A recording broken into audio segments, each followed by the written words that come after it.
Francis Webster. I'm in 7th grade at Sports Medical and Sciences Academy. Today I'll be talking with Michelle Brophy, Instructional Specialist at Hartford Public Library. Hello, Michelle. Thank you for joining us today. Hi, Francis. Thank you for having me. What does an Instructional Specialist mean?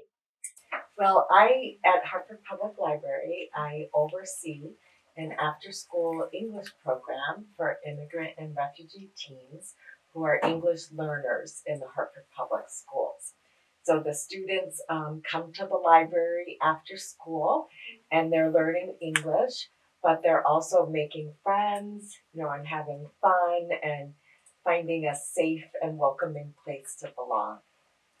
Very nice. What do you have to do to become an Instructional Specialist? So I think there's many different pathways to that particular job.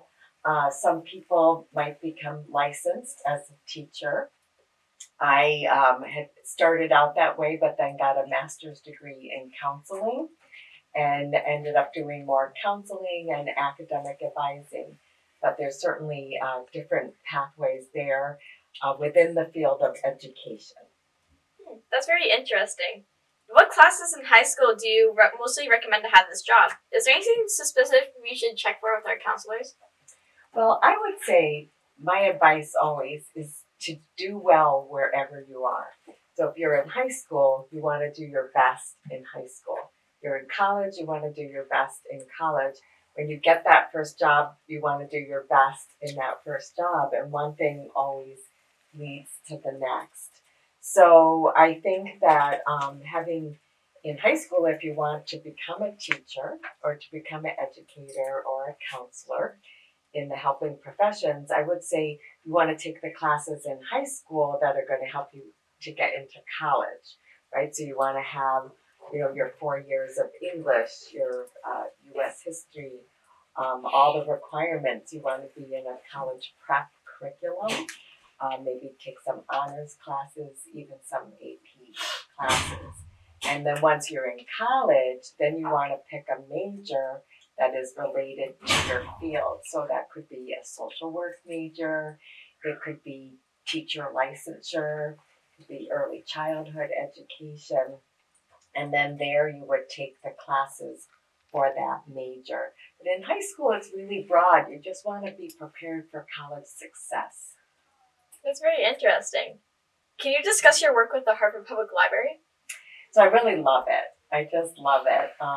As I mentioned earlier, we have about 30 teenagers that come to the library after school, and they're all newly arrived immigrant and refugee teens to improve their English. So they're studying all day in school. So I really give them a lot of credit because they're tired after a long school day, but they come and, as I said, we try to help them meet each other. They may not already know each other, but they could be from like 14 different countries and 6 different languages, but they have a common bond of being new to a new country, new culture, and new language.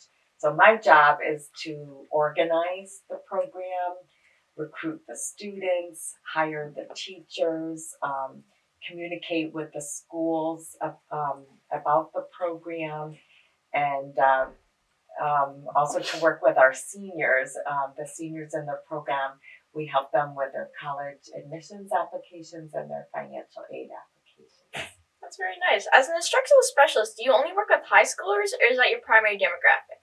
For me, that is, but that role could be with elementary students, middle school students or high school students. And I work with college students as well because we have about 40 graduates of our program over the last 4 years that are currently in college.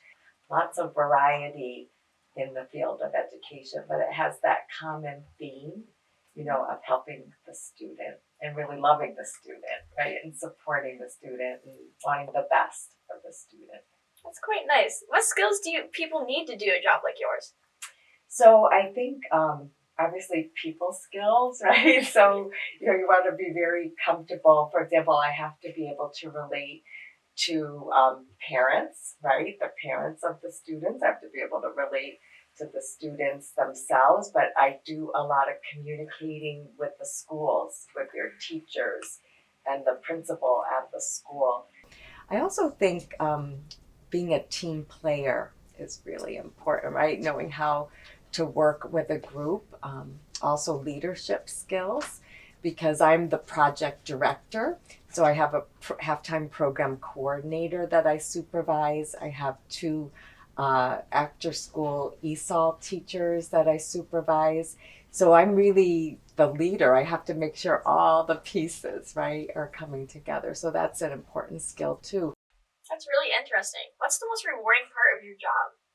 As I said, I really love it. And the most rewarding part for me really is working with the students and seeing them grow. You know, students who start in ninth grade, and I see them get to graduation from high school and then getting into college and beyond. And although I currently am working at Hartford Public Library, I had worked for many years at the University of St. Joseph. I was an academic advisor there. And I see in my current work, I see many of my former students who are now teachers and social workers. And I see them paying it forward, right? So that I maybe help them and now think of how many students they are all helping and then how many students they will help in the future. So, you know, making a difference in someone's life is the greatest joy I could have. That's really nice. Thank you for joining us today. Thank you for having me.